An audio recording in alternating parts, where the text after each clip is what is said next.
Shalom Bapak Ibu Saudara yang saya kasihi dalam Tuhan Yesus Kristus. Tidak terasa kita bersama telah memasuki masa raya Paskah tahun 2022.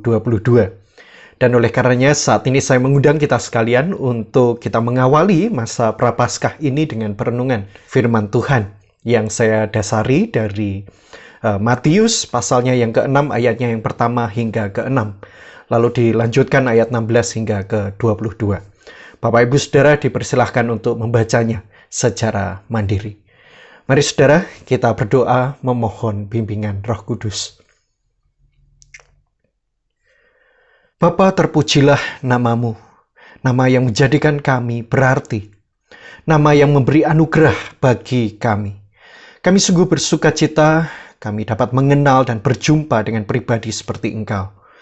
Bila mana sebentar lagi sabdamu akan diberitakan, maka biarlah kami yang ada di sini menerima pimpinan Roh Kudus-Mu, supaya apapun yang ditanam menjadi berbuah lebat bagi kehidupan kami yang lebih baik, dan bagi kemuliaan nama Tuhan. Di dalam nama Putra-Mu Tuhan kami, Yesus Kristus kami berdoa. Amin. Sekitar 1 bulan yang lalu, Bapak Ibu Saudara, saya menemukan salah satu postingan di media sosial yang membuat saya bersama salah seorang teman saya ini menjadi tertarik mengunjungi tempat ini. Bukan sesuatu yang baru sebenarnya bagi kami, seperti anak muda, seperti kami ini. Karena tempat kami bersua ini, yang akan kami kunjungi ini adalah sebuah kafe kopi yang ada di Surabaya.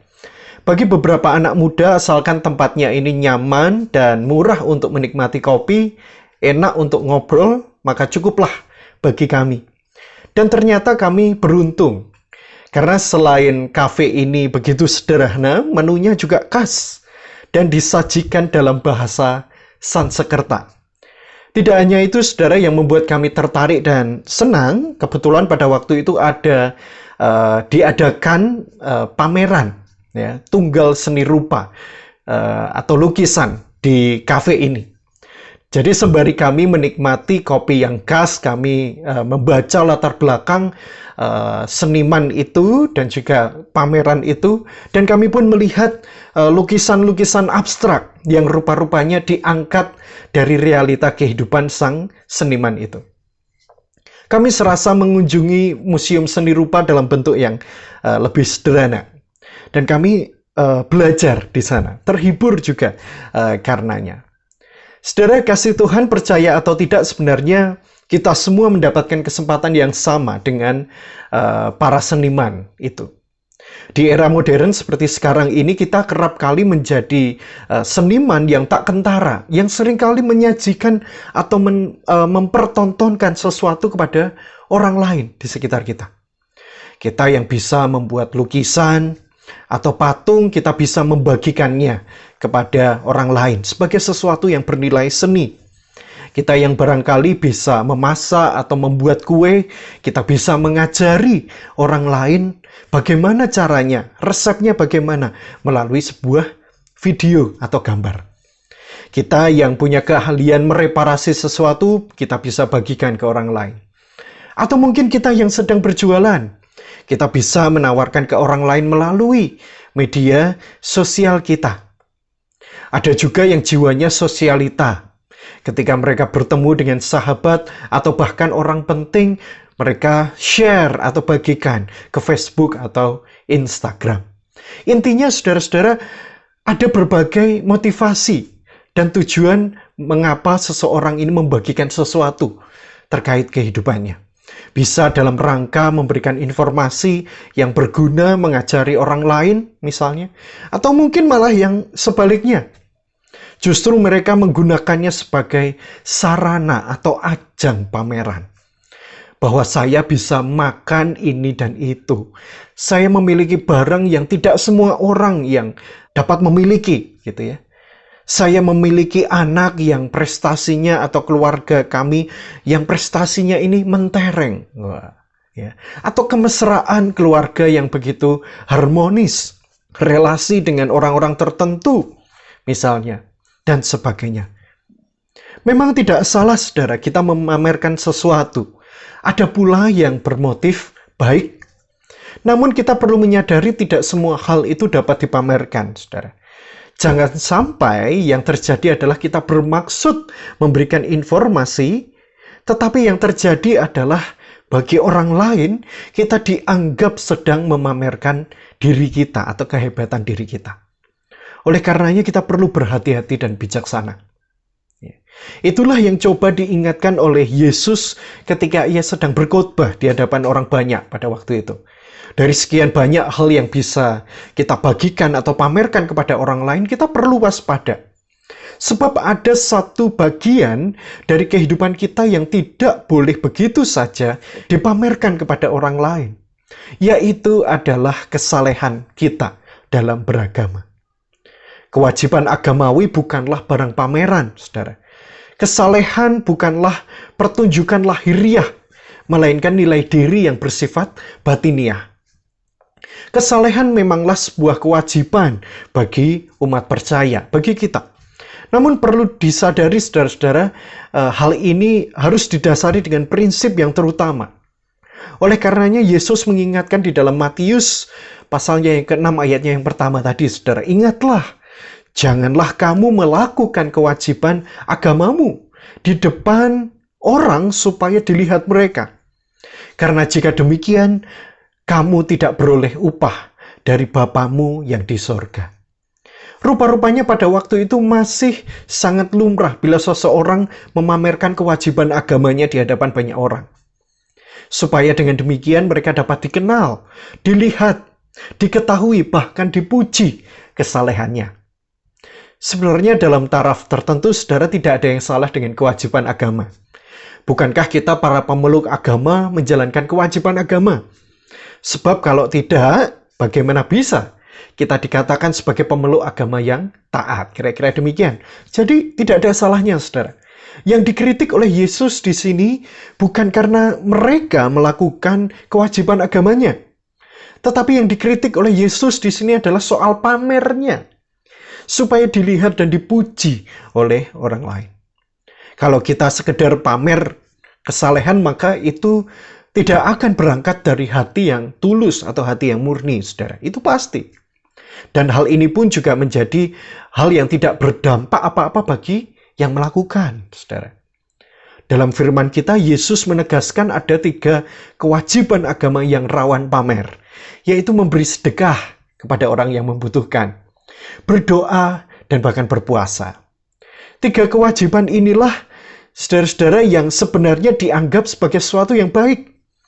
Namun saya mengatakan, saudara, ketiga kewajiban ini jugalah yang kerap kali menjadi sarang bagi dosa kesombongan, yang menjadi pintu awal bagi kesalehan palsu. Dosa kesombongan ini, saudara-saudara, kerap kali menjadi dosa yang paling tersembunyi dalam diri kita. Dosa yang paling sulit terdeteksi oleh mata manusia. Dosa ini menggerogoti manusia dari dalam. Kita tahu, saudara, bahwa segala sesuatu yang menggerogoti manusia dari dalam itu sifatnya mengerikan, membahayakan, dan tidak dapat diprediksi. Begitu kan ya, saudara? Bapak Ibu saudara yang memahami ilmu kesehatan atau medis tahu betul betapa berbahayanya hal ini. Penyakit yang paling membahayakan itu seringkali tidak muncul dari luar yang mudah terdeteksi. Misalnya luka sayatan atau luka bakar, atau karena musibah kecelakaan. Bukan itu, saudara. Melainkan penyakit yang muncul dari dalam secara tiba-tiba. Orang yang kelihatannya sehat, suka berolahraga, tiba-tiba mengidap kanker stadium 3. Orang yang kelihatannya tidak kenapa-kenapa, begitu ya, tiba-tiba menderita tumor otak. Ini mengerikan, ya, saudara. Betul kan ya? Nah, sama halnya dengan kesalehan yang palsu ini, saudara, yang menggerogoti dari dalam. Dosa ini seperti penyakit yang menyerang tepat di dalam kebaikan manusia.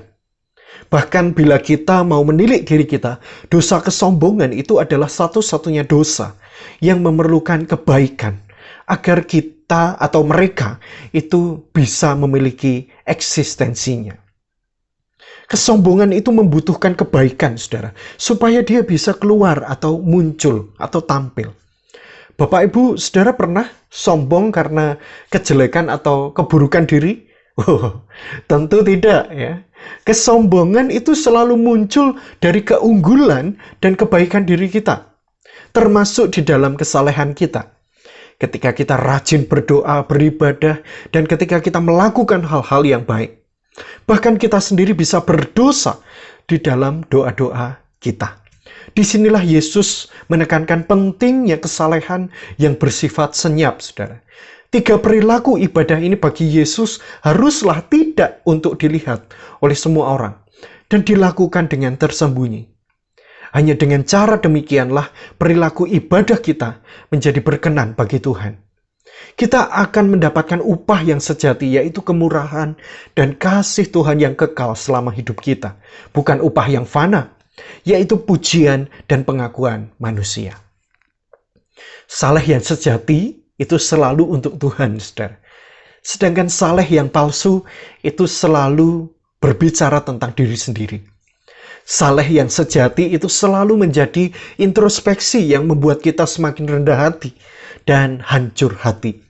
Sedangkan saleh yang salah itu selalu menganggap diri benar dan lebih berharga ketimbang orang lain. Saleh yang sejati itu selalu berawal dari ketulusan hati. Sedangkan saleh yang salah merindukan pengakuan dan pujian bagi diri kita sendiri. Ketika kita berbuat kebaikan, saudara, lakukanlah seolah kita ini tak memiliki apapun. Dan lakukanlah seolah kita tak merindukan balasan apapun. Tak perlu kebaikan kita ini pertandingkan. Apalagi kita jadikan bahan pameran. Seorang yang beriman kepada Allah dengan kualitas dirinya tentu akan melihat bahwa dia tidak memerlukan materi pameran untuk mencapai kehidupan yang utuh atau baik. Dia tidak perlu menjadi nomor 1 untuk memiliki hidup yang sempurna. Biarlah dalam momen awal Prapaskah dan Rabu Abu yang sudah dilewati ini, kita semakin belajar untuk mempraktekkan kesalehan yang sejati. Memberi tanpa mengingat, menerima tanpa melupakan, berpuasa dan melayani tanpa drama. Mari kita bersama berdoa. Ya Tuhan, kami datang kepadamu dalam kehancuran hati. Kami yang penuh dengan keterbatasan, kami mengakui di hadapan Tuhan. Kami kerap kali gagal mewujudkan kesalehan yang sejati. Kami malah berbangga diri ketika kami melakukan kesalehan yang palsu. Sebab itu ajarlah kami Tuhan, untuk senantiasa menyadari keberadaan diri kami. Kami rindu hidup di dalam dan bagi Tuhan. Biarlah momen Prapaskah ini menjadi momen yang baik bagi kami untuk kami bisa berbenah diri dan merevolusi diri kami. Dari mempertontonkan kehidupan menjadi penentu kehidupan. Amin. Tuhan memberkati kita.